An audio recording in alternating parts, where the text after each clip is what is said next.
Hey guys, it seems like since forever, people were proud to flex that their love is unconditional. Desiring to sound loving, reasonable, and fair, they unknowingly place a doormat sign around their neck. Months go by and they don't understand why their partner doesn't reciprocate and treats them in a way they didn't expect. Do you want to know the fastest way to break your own heart? Make giving unconditional love an option for your romantic relationships. In fact, make it the only option, and it'll break faster than dollar store glassware. Yes, I know we're groomed to believe that unconditional love is something we should want and we should give. But should you truly give love without conditions? Even if you think yes, I can certainly guarantee you have a condition for which your love won't survive. Like cheating, maybe? Okay, here's some brutal honesty, because you may certainly need it here. You should make the gift of your love conditional. In all things romantic, your love should come with conditions, and you should be receiving conditions back. You should have standards that everyone should meet. And if they don't meet those standards, then the consequences will be you or your person moving on. All parties wear their best mask in the beginning, and whether good-natured reasons or not, we're all strangers until the day we truly know each other.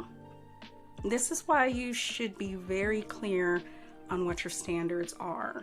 Neither party is immune. And no, I'm not asking you to play the "what are you looking for" game.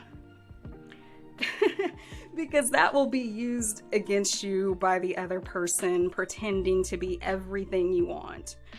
But I think what we all mean when we use the term unconditional love is that we're looking for reasonable conditions in love. Reasonable because no human is perfect enough to ever meet the unconditional standard. In a nutshell, what you're looking for is love without the superficial expectations of two people who just met for the very first time. That deep, lasting, respectful love where you're constantly dating each other. The person who loves you at any weight, because 9 months of a little extra can lead to some extra weight.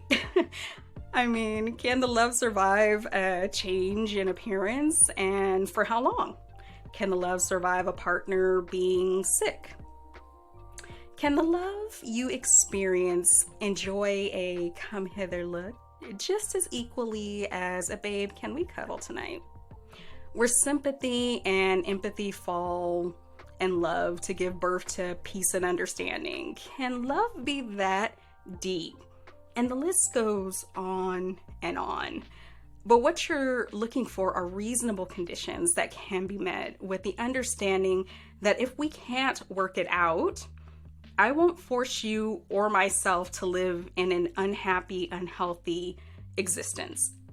You're not a possession, you're a person, and we can treat each other as such. I know you desire unconditional love, to receive it and hopefully give it back, but understand unconditional love will not wipe out pain or disrespect or even past disrespect. Disrespect shouldn't go unchecked.